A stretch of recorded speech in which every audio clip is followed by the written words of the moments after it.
Pinaghahandaan ngayon ng buong Living Like Jesus Youth ang isang napakalaking pagtitipon ng pananalangin at pag-aayuno na magaganap sa mga susunod na buwan sa kampo ng Jesus is Our Shield Worldwide Ministries.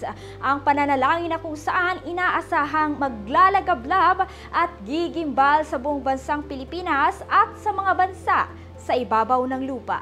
Buong mundo ay makikiisa sa pinakamalaking pagtitipon ng pananalangin at pag-aayuno sa historya ng prayer meetings na magaganap sa ministeryo sa mga susunod na buwan. Ang ministeryong Jesus is Our Shield Worldwide Ministries na naitayo dahil sa maalab na pananalangin. Ito ay patuloy na lumalago dahil din sa walang tigil na pananalangin kasabay ng supernatural na pag-aayuno sa pangunguna ng Spiritual Director at God's End Time Prophet and Apostle na si Apostle Renato D. Carillo na nabubuhay sa pananalangin, kabanalan at integridad pagdating sa salita ng Diyos. Tila isang liwanag ng araw ang pagkalat ng Espiritu at apoy ng pananalangin sa mga anak ng Diyos sa buong ministeryo mula sa bansang Pilipinas at gayon nga ay umabot na sa buong mundo. Isang uri ng pananalangin na kagaya ng ating Panginoong Hesukristo, unique, peculiar at living like Jesus prayer. At ngayon, nagtakda ang Diyos ng dakilang araw ng supernatural prayer and fasting bago matapos ang taong ito. At ang main subject nito, walang iba kundi ang mga kabataan. Magsasanib puwersa ang mga Living Like Jesus Youth mula NCR, Luzon, Visayas, Mindanao at abroad para lamang manalangin at mag-ayuno. Isang klase ng pananalangin at pag-aayuno na hindi pa nasaksihan sa historya ng mundong ito.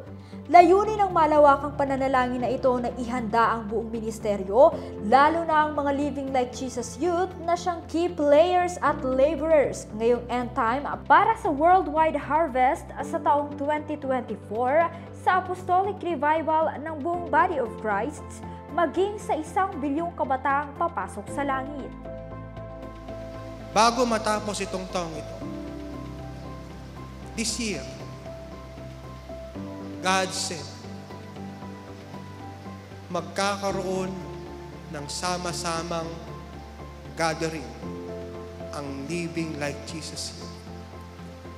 Lahat ng Living Like Jesus Youth ay uuwi.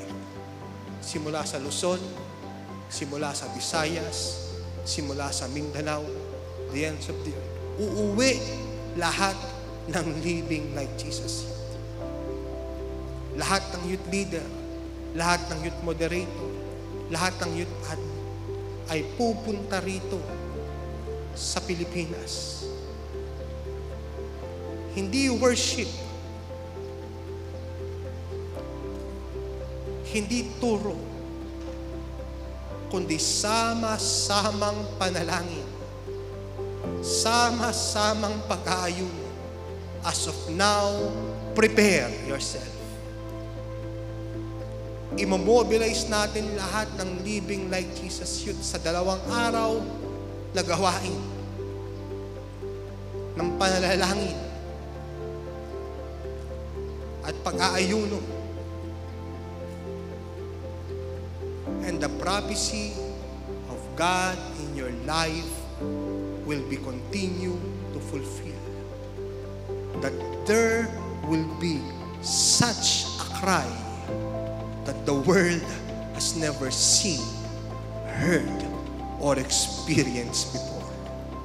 A kind of prayer that the end time needs, that will lead the souls of men to their salvation, that will lead the body of Christ to its revival, that will lead the Holy Spirit to invade the Philippine island to the ends of the earth.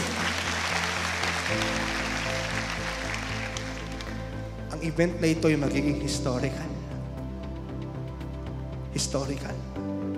Sa napakalapit na ngang pagbabalik ng ating Panginoon, kinakailangang magmadali ng mga anak ng Diyos na maipaabot ang kaligtasan sa bawat individual at walang ibang pinakamainam na paghahanda sa pagsasagawa nito kundi ang pananalangin at pag-aayuno.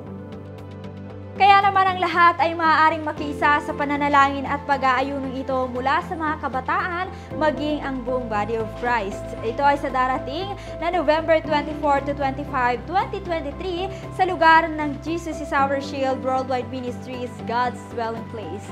Para sa inyong registration at para sa iba pang impormasyon, bumisita lamang sa lahat ng official social media accounts sa ministeryo ito o kaya naman ay tumawag sa ating Living Like Jesus hotline na may numerong +632-88546-796. Dumalo, mag-anyaya at maranasan ang mas mataas na antas ng pananalangin na hindi pa nakita, narinig at hindi kayang ipaliwanag ng kaisipan na maghahatid ng kaligtasan sa bansang Pilipinas at sa buong mundo. Ito si Glyza Bariso para sa Victorious News. Walang kinikilingan, walang halong kasinungalingan, pawang kaligtasan lang.